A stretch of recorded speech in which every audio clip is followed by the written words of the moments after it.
Welcome to the Weekend Spectator. My name is Grace Reilly, and I'm here with co-host Paul Kengor. We're going to be breaking down the debate that happened this past week. A lot of craziness, and we're going to be hitting it from a bunch of different angles, from the standpoint of the bias of the ABC moderators, to the lies told by Kamala Harris that were not fact-checked, to our overall thoughts on the debate. Yeah, welcome everybody. And in fact, Grace, I heard, I don't know if this statistic is right, but I heard something like 57 million people, I think, watched the debate, which I'm told was more than the number that watched Biden and Trump. And I was kind of surprised by that, actually. So I thought Biden Trump seemed like more. I talked to more people who watched it. Maybe it was just so shocking, the Biden Trump debate, right? And this one, I mean, I know there's so many angles that we're going to address on this, but our Dan Flynn at American Spectator, he had the initial reaction that we posted the very next morning, if not that night. It might have even went up that night. And I think he was right on when he said that Kamala won the first 10 seconds of the debate by coming out and introducing herself to Trump and saying, "Hi, I'm Kamala Harris," before she started putting the knife in for the next hour and a half. But Dad said, as opposed to Joe Biden, who lost the first 10 seconds of the debate the last time around. In fact, I mean, Biden, the contrast was amazing, right? So Kamala comes out smiling, shakes Trump's hand, kind of that put him off balance from the beginning, introduced herself, looked very civil, looked good by doing that. Whereas Biden walked out in this kind of like almost Holding catatonic out. state. Yeah, yeah. And I remember the very first words that Biden started mumbling, murmuring. I turned to my wife and I said, I think this guy might have a stroke on national television, right? And I mean, I don't mean that in a sarcastic, demeaning way. I'm like, seriously, this could be really bad. And he just had no chance the rest of the debate. But she was on her toes, on her game, and I mean, just jumping right into it, I kind of felt like, I mean, I know that the Harris people are fired up because they had low expectations, and after what happened with Biden, anything like this would have been so. They're fist pumping, right? They're excited. They think, woohoo! She did it. She got Trump. But I think really it was more of a stalemate, and I thought Trump had made a lot of good points. And in considering who won a debate, you have to look at the objective. And the objective here, Trump didn't lose any of the people that are voting for him. She didn't lose any of the people that are going to vote for her. It's going to be those people in the middle, the moderates and independents. And I'm waiting to see the polls on this, how this affects the polls overall. She didn't come off to a lot of people as likable in Yeah, that debate, you know, right? this is what's so interesting. So, what the polls are showing so far, just on the debate in general, and it kind of ties into what you're mentioning, is that for undecided voters, it seems like it even ticked a little bit in Trump's favor. Now, Yeah. I agree with a lot of what you said. I just watching off the bat, it definitely was 3-on-1, and it was a Oh, setup for Trump. But the other thing is, I wish that Trump hadn't taken the bait on every single thing that they baited him with. yes. It didn't help. And going back to his debate with Biden, we agreed when we talked about that it was his best debate for performance, probably because he kind of just let Biden talk and mess things up for himself. But it was a bit different this time because what happened was, and I say this as a seasoned debater, so just looking at it from an objective, a debate standpoint, you don't want to get trapped on the defense. And what Mhm. happened was Kamala went in with a lot of points prepared. It was pretty scripted. She knew what she wanted to say, Right. message that she wanted to get out to the voters. And because of the way that the situation ended up with Kamala acting in that way, the moderators asking questions that had false premises, asking more biased questions, the completely off centered fact checking that only Oh, impacted President Trump, no fact checks on Kamala Harris. And there were plenty of lies, by the way. So CNN tried to claim that there was only one lie that Kamala yeah. told It's President. typical. Right, right. Anyone watching that knows that that's not true. And I think it was Breitbart who reported that there were at least 21 statements that she made that were false and incorrect. Right. And we'll go through some of those as the episode goes on. But that's important to point out. So for Kamala, she was lying throughout the entire debate. And watching it, that was really frustrating to me that she was allowed to just lie. And her strategy clearly was that the truth didn't matter. She could go up there and lie and say whatever she wanted and just try to make it sound as charismatic as she possibly could, even if it involved completely dodging questions that were important that voters do deserve the answers to. Her strategy was that it doesn't really matter what she says, if she lies about things, if she's misleading, if she's saying things with no legitimacy behind them or action to prove anything behind them, because we've seen her in office now. So a lot of the things that she said last night, as Trump brought up at the end, why hasn't she done them yet? So we've seen her in office. We know what her record is.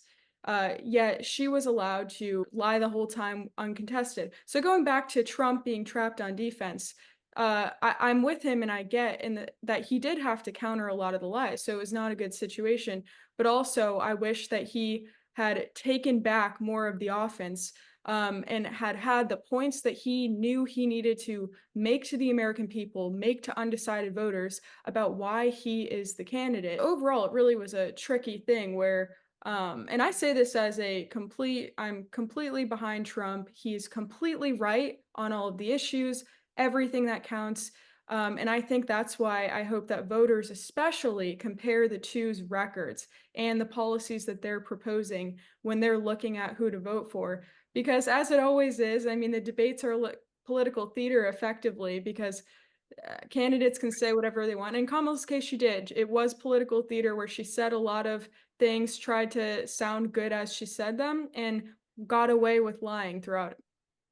Well, like a good example, right? The fracking question that came up. So, I'm here, Grove City, Pennsylvania, fracking country. I'm in Western PA. I mean, this is like the epicenter of Yeah, fracking. you can give an Yeah, expert opinion. yeah, yeah. And I mean, you went to school at Grove City College for 4 years, so you were here, and they asked a question about fracking, and that's to Trump's advantage, that question. And they went first to Kamala, and she spent about 10 seconds on the question and then went into this long filibuster about how she was raised in her house and her family and everything else. And then she said something in the middle of that answer. I can't remember what it was, but you knew it was something intended to change the subject and set off Trump. And I turned to my wife and I said, okay, now when this goes back to Trump, he needs to stop and say, ladies and gentlemen, did you just hear she didn't answer the question about fracking? Now, let me tell you about fracking. But instead, he went right to whichever button she pushed. And it's easy to bait Trump. Now Biden was mentally incapable of baiting Trump. All right. Harris, on the other hand, very Machiavellian, right? Very serpent-like. Phrase, right? In a sense, I it's mean, what she does best, the yeah, manipulation. it's very good. And she was like a prosecutor, right? I mean, she was going at him. And when she made that comment about how people leave his rallies early, I laughed because I said, this is going to just drive him nuts because Well, he has these massive rallies and she doesn't, right? At that point, he could, it made him laugh, but you just know that he's going to, I mean, she might as well say to him at that point, your golfing sucks, right? I mean, that was it, the equivalent of what the golf comment in the last debate. And just a right. quick note I want to add on that is the context. So when she pivoted to the rallies, we all remember when that happened. It was in response to a question from the moderators about the border. So the moderators asked her why she hadn't fixed the border yet. They Right. asked her about her border crisis, and she did not answer the question. Now, this is an issue that voters care the most about. Yeah. People say that everything says that. So this is a top issue for voters. And she didn't answer the question. Oh man. What she did was she moved it on to Trump. She said, Trump is going to bring up immigration a lot during this debate, even when it's not asked, but I'm going to do something different. Try going to one of his rallies. You'll notice people leave. That is when that happened, which makes this even crazier. It's very cunning. I mean, I heard people say, look, she had something in her ear, and I don't know, That's, I but don't, but yeah. but she probably had five or six, statements like that ready to go to change the subject and set them off, And it which worked, she did. finale, which It is it it refreshing. did, it did, and it also worked because as you said, it was 3-on-1. And I think the most outrageous comment of the evening, and by the way, if you're looking today, MSNBC, New York Times, and all the others, if you think that Lindsay, what's her last name? Davis, was that it? The one Yes. moderator? Yeah, Yep. I didn't even know of her before this. David Muir, I think, is the other. MSNBC, the New York Times. So if you're thinking that the two moderators are feeling bad a few days later, like because everyone's calling them out for their bias, no, man. MSNBC, New York Times are like the debaters, the moderators stole the show. They fact checked Trump. They kept the guide rails up. But when the one moderator on the abortion question, the born alive and babies aborted into the trimester, and Trump initially said governor of West Virginia, and I thought, no, it's Northam, he's from Virginia, right? And then he said West Virginia a second time, then he eventually said Virginia. And but she came in and she said, just to correct you, basically, right? There is no such thing as the third trimester or after. And I'm screaming at the TV, first lady, you're wrong, okay? Yeah. And first of all, you're wrong, and second, that is not your job to say that, right? And I heard immediately after I was watching the post debate analysis, Marco Rubio was talking to Sean Hannity, and he said there are 7 or 8 states where you can have an abortion into the third trimester or after the baby. Even mentioned Governor Walz in Minnesota, and then Ted Cruz came on right after Rubio, and he said to Hannity, he said, Kamala Harris in the Senate voted against the Born Alive Infants Protection Act. This is why you need somebody, as sharp as Cruz and Rubio to come in and just say at that moment, And Vice Vance President too, by the Harris. way. Yeah, Vance that's definitely a skill of his, this debating and being able to just kind of catch those things immediately. yeah, And there was also today that came out. So the days following the debate, Students for Life staff member Lydia Taylor Davis filmed a video where she called a Planned Parenthood, I believe, or just an abortion facility and asked if she posed as someone who needed an abortion at 34 weeks. And the person on the phone described to her that yes, she could in fact have a late term abortion, sure. posed the whole thing. I'm looking to have an abortion. How far along are you? I'm 34 right now. My boyfriend is kind of out of the picture now, so I don't really have any support. It's a 4 to 5 day procedure. A needle is inserted through the abdomen and into the fetal heart. Lidocaine is injected, and that will completely numb the fetus. After that, we inject a medication called digoxin and another medication called KCL, which will slow and then stop the fetal heartbeat. And then we'll give you a medication called misoprostol. Misoprostol will sort of induce contraction, will assist you in sort of pushing in the induction, and then remove all of the products of conception. You're definitely going to feel discomfort and cramping, but we do give you fentanyl and Versed during the procedure. We specialize in later trimester care. Our doctor is very well versed in what he's doing, and he's very good. So I'm not like a rare situation. Y'all help No. women this late in pregnancy all the time. All the time. So And it's none of that's going to get that won't even get to the debate moderators. oh yes, They because not only because will there because not of what only they read, what they watch. Yeah, I mean, their side is they're liberals because they don't read the other side. Because they're completely what you and I are conservatives because we actually read everything that the left says. I mean, we process, we assimilate that view, this view, way that liberals don't do that. Liberals are the way they are because they only read one side. So they're not even aware of their bias and the fact that they were incorrect. That moderator will continue to persist in her misunderstanding of this and being wrong about it because no one that she reads is going to correct her. They're just going to pat her on the back and say, "You did a hell of a job there, Lindsay. I'll tell you, well, Christian author, and you really nailed those right wingers." Yeah, yeah, and that's what's so insane and unacceptable and just the opposite of the integrity that she needed to have as a moderator and as a journalist in general, to not only be fact checking only Trump, but to be wrongly fact checking Trump and to be asking questions on false premises in addition to that, and trying to trap him in that way. So the fact that it was 3-on-1, I do think Trump did a good job Yeah, countering that. So I do think he did well in that. And something that some commentators have brought up following the debate as well is it's totally different if you read the transcript. If you read the transcript of the debate, Trump clearly wins because there's a lot more substance and he's right, actually answering the questions. right. With the watching, it was probably easier for people to get caught up in some of the fluffy rhetoric and stuff like that. But again, Yeah. as noted, Kamala did not answer the question on the border. Hmm. Fracking, same thing, and that was allowed. It wasn't fact checked, and no one pressed her on either of these things. And in addition to that, there were false statements on her gun policy. So that was another huge moment of the debate where Kamala turned to Trump and said, "Why are you lying, saying that I'd like to confiscate guns? I'm a gun owner. I don't want to do that." Uh, Right. but guess what? There are a bunch of clips of her saying that yes, she does want to have mandatory buybacks, confiscate Everyone knows she's not guns, pro-gun. Yeah, ban guns. She had tweeted just a week before that she wants to do an assault weapons ban, bringing that back. So she's very clearly against guns and wants to infringe on the Second Amendment. And that has been true for the entirety of her career. But on absolutely. the stage the other night, she stood up there and said, "I'm not against guns. Why are you lying and saying I am?"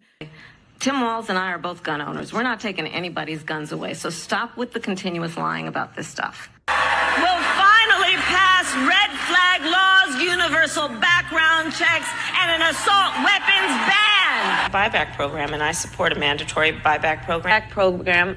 Is a good idea. She did, and well, also stylistically, I mean, I think, the eye rolling, the snarky face, I tell you, that doesn't win with people. And I was reading some of the reader comments in Dan Flynn's piece, and one of the readers says she reminds divorced men of their snarky, uh, pejorative ex-wife, right? I mean, that's the kind of thing that's going to rub a lot of people the wrong way, the people that she wants to win over. One more thing on the bias of the moderators. So I told my students, Grace, on Monday, right? We were talking about the debate, and I said, Trump has to make sure he doesn't do anything really stupid, like raise the issue of whether or not Kamala is black, right? And everybody in the room laughed, like, yeah, that would be really, really dumb.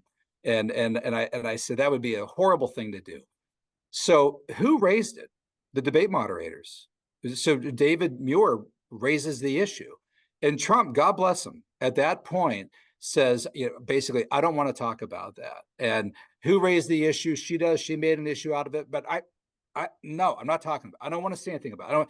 And then they go to Vice President Harris, and man, she just gets the knife out. You divider. You hater. This is what Donald, and you just see the left go, right? But meanwhile, she's doing what the left always does here, dividing, hating, right? Using race as the issue, while her opponent has just said nothing about it at that point. And then they go back to Trump, and Trump, I mean, this was discipline. Trump just, no, I'm not talking about it. He said nothing about it. So the moderator and her didn't double team him into baiting him to making an issue out of her race. Now, to be fair, Trump brought it up before, so in a way you can't totally blame the moderator for bringing the question in, but he handled it the right way. And here again, the moderator brought up and a lot of people at home at that point must have been thinking, oh no, please don't bring race into this, please. This has been a debate so far on policy and other stuff. Please don't make this a race war issue. Moderator brought it in. He was more than happy to divide over that, and so was she.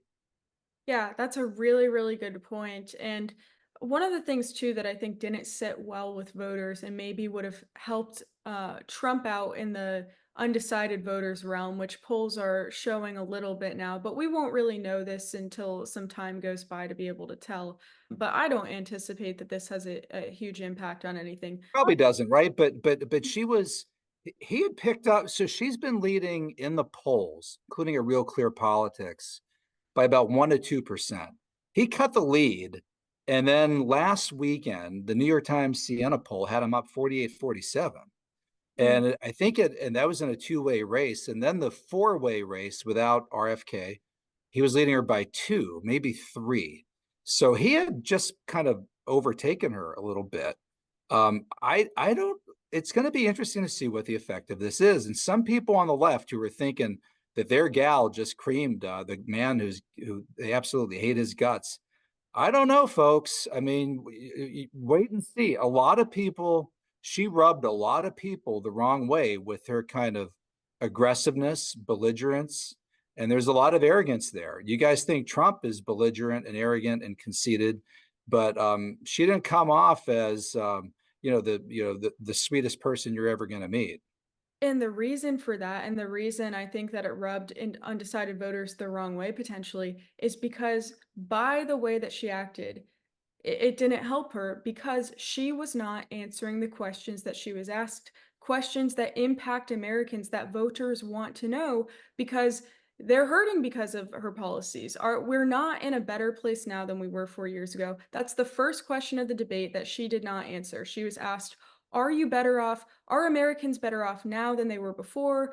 Yeah. And she immediately dodged. She moved away from that, changed the By the way, subject. to the credit of the debaters, the moderators, that was a good question. Good Wasn't question it? to start it off, but unfortunately, Yeah. they didn't push her on it when she changed the subject. So, voters, remember, she did not answer the question of if we're better off, and that's because the answer is no. But that was the first thing that really kind of sent this on that track, but also on the economy. So Trump brings up inflation, and she's next to him, smiling, laughing, basically acting like Trump is crazy for pointing Right. to the fact that Americans are suffering because of inflation and because of the way that the economy has just gotten worse under her administration. And the No numbers question. don't lie. I'll bring up some now. Since Kamala Harris took office, there have been record high gas prices in every single state. Yeah. Grocery prices up 22%, rent prices up 22%, eggs up 47%. So the numbers don't lie. And everyone knows it. Everyone knows it. Everyone knows it. So People for shop. her, People know. yeah, so for her to just dodge that question, that bothers voters because they're feeling these problems. Same thing with the border crisis. For her to dodge questions about the border crisis and make light of them, and on top of that, she not only dodged questions about the border, but she made light of them. She laughed about them. She brought up Trump's rallies as a response to a question about her border crisis. That Right. did Right. not sit well with voters because voters know and feel and have seen that millions of people have crossed a border illegally on her watch. And the solution that she has posed is mass amnesty, taxpayer funded things for the illegal aliens in our country, has made complete light of the issue. So those things are not going to sit well with voters because they actually want those answers, believe it or not, and they can see through when you divert away from them. Yeah, and Trump concluded, he finished up by going back to the kind of, are you better off now than you were 4 years ago, 3.5 years ago? And So all the things we talked about. Why hasn't she done it? She should leave right now, go down to that beautiful White House, go to the Capitol, get everyone together and do the things you want to do, but you haven't done it and you won't do it because you believe in things that the American people don't believe in. I just ask one simple question. Why didn't she do it? We're a failing nation. We're a nation that's in serious decline. We're being laughed at all over the world. All over the world, they're laughed. I know the leaders very well. They're coming to see me. They call me. We're laughed at all over the world. They don't understand what happened to us as a nation. We're not a leader. We don't have any idea what's going on. We have wars going on in the Middle East. We have wars going on with Russia and Ukraine. We're going to end up in a third world war, and it'll be a war like no other because of nuclear weapons, the power of weaponry. I rebuilt our entire military. She gave a lot of it away to the Taliban. So he stayed on point on that pretty well. But I mean, really, I would, if I was the people advising him, I would say, talk economics, money, inflation, jobs as much as you can. His kind of go-to issue is always the border and immigration, which I don't like. I think his go-to issue ought to be economics. And I mean, he's a businessman. I mean, he understands banking and inflation and interest rates and currency and China. He should go to that as often as he can. I mean, he ought to have a few situations where he just kind of turns to her and puts her on the defensive in a way where she has to try to explain what BRICS stands for, right? BRICS, right? What China is doing, what Russia is doing, what's happening with our debt, what's happening with the currency, how everything can really imply. I mean, that's really his strength. Yeah. He ought to hit that more than he does. When polls show that voters trust him the most on the economy Right, right. so not only is it his strength, but it's what voters trust him the most on. And another thing that I thought was an interesting thing that happened during the debate was Kamala Harris kept bringing up this idea that she would be creating an opportunity economy if elected. Do you believe Americans are better off than they were 4 years ago? So I was raised as a middle class kid. And I am actually the only person on this stage who has a plan that is about lifting up the middle class and working people of America. I believe in the ambition, the aspirations, the dreams of the American people.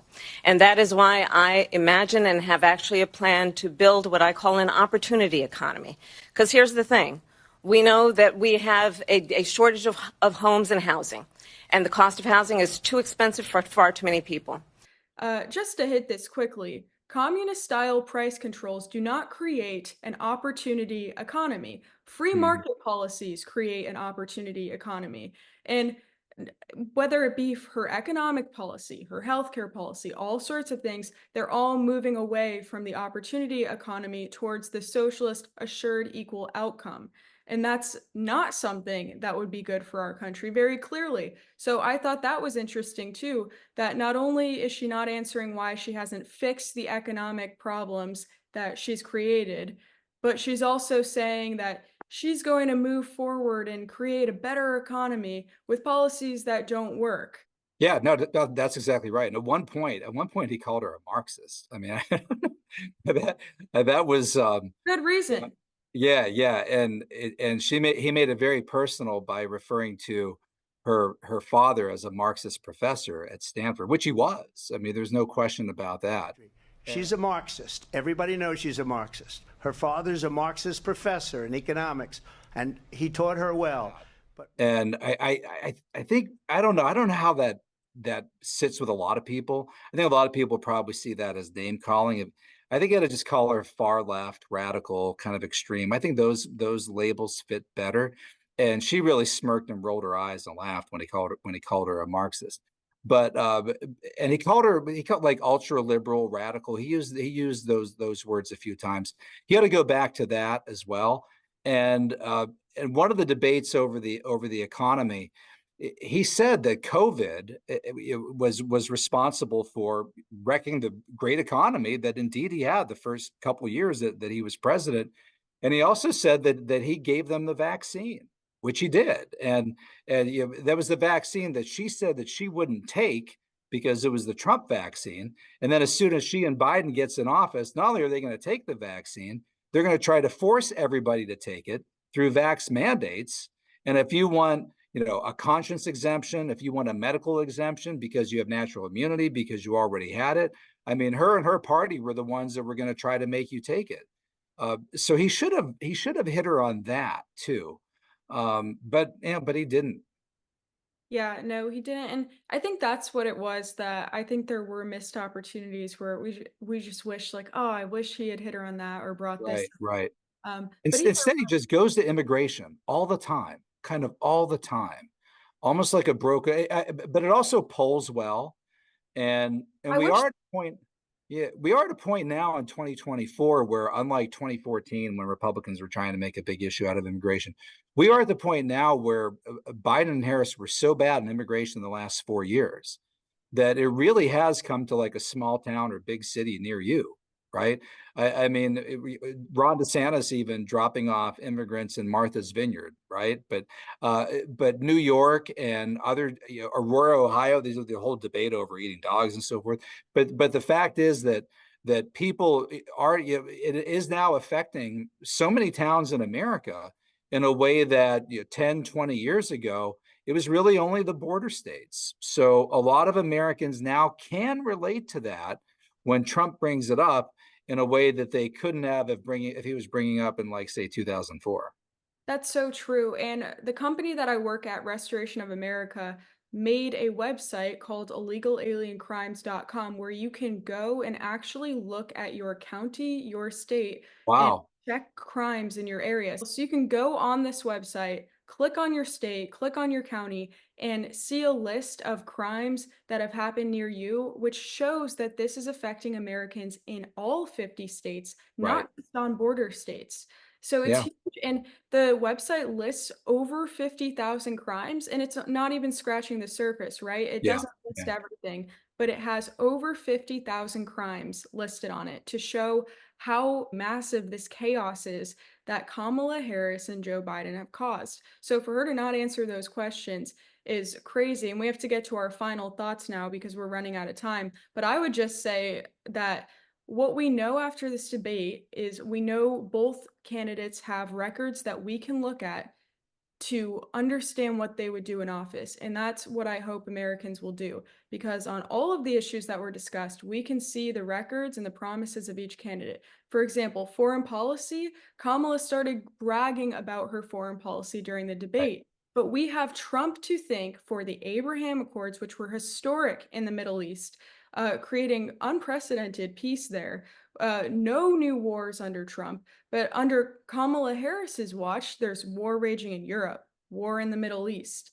The Afghanistan withdrawal happened. So there's a lot of different examples here of how those records contrast that we didn't really see well in the debate. So my encouragement would be to go look at the records because I think that that answers every single question that we all have as voters that should have been asked and wasn't, that was asked but not answered correctly. The records say it all. Trump is the way forward, and it's so important to stand against the radical left. He made a really good point too when she brought up that she was visiting with Zelensky, right, a couple days before the Russia invasion. And I'm thinking, you really want to bring that up because we know what happened right after you left, and Trump caught it. He's like, yeah, and then Putin invaded right after that. So what good did that do? And the other line that Trump doesn't get enough credit for was when he said something to her, some to the effect of that it's rhetoric like that about me destroying democracy and so forth that I got shot over, that I was almost assassinated over. And when he said that, she knew better than to smirk or roll her eyes or laugh at that, because she knew that'd be obviously bad form to do that. And frankly, she knew it was true as well. In fact, her boss, Biden, had made the comment about a bullseye on or target on Trump's chest or whatever it was that Biden later said that he regretted saying that. And one other thing, he said once or twice something to the effect of, "What's your boss doing? Where is he? We haven't even heard from him." And her nomination at the convention, how democratic was that?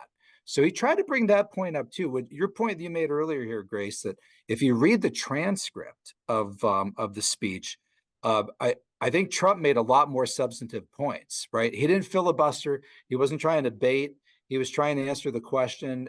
And she was, I think he did much better on paper than maybe visually on camera. But of course, it's what you watch. It's like the Kennedy-Nixon debate in 1960, right? It's what you watch on TV that affects probably a lot of people. We'll see how many people are affected by it. Yeah, that's true. And with undecided voters, again, these big issues that came up, the records say it all. The promises of the politicians say it all. For Kamala, a lot of lies and empty ones during the debate. But really, it was a pretty crazy debate, and we obviously barely scratched the surface here because we only had a limited time to talk about it. There's so much more we could have gone into. But overall, it was a crazy week, crazy debate. But I agree with you that I think reading the transcript and looking over that's worth it, and just looking at the policies of these candidates. Yeah, right on. So we'll Yeah. see where it goes from here, and see what happens in the polls. It was, I'll say one more thing. By about an hour and 15 minutes into the debate, I wanted it to be over because I got tired of just kind of the anger, the vitriol, the defensiveness. And no matter what you think of Kamala or Trump, I think everybody will agree. I mean, as a Reagan historian, 40 years ago was Reagan and Mondale, and it was just so much of a more civil time. Even 20 years ago with John Kerry and George W. Bush, right? I mean, it's really unfortunate where we are today. It Yeah, really imagining is. that Reagan moment when he said, "Are you better off than you were 4 years ago?" And just Right. the way that he said that and went about Stand it. there in the polling place and make a decision. I think when you make that decision, it might be well if you would ask yourself, are you better off than you were 4 years ago? Is it easier for you to go and buy things in the stores than it was 4 years ago? Is there more or less unemployment in the country than there was 4 years ago? Is America as respected throughout the world as it was? Do you feel that our security is as safe, that we're as strong as we were 4 years ago? And if you answer all of those questions yes, why then I think your choice is very obvious as to who you'll vote for. If you don't agree, if you don't think that this course that we've been on for the last 4 years is what you would like to see us follow for the next 4, then I could suggest another choice that you have. It's Took so harder. from where we are right now. Right, right. Craziness. But everyone, make sure that you share this with your friends. Crazy debate. Make sure that you share this episode. Go to spectator.org for more. Check out the other articles and commentary that the writers at the American Spectator have put out on the debate. It's all really interesting. And we look forward to seeing you next week. Thanks, everyone. See you, Grace.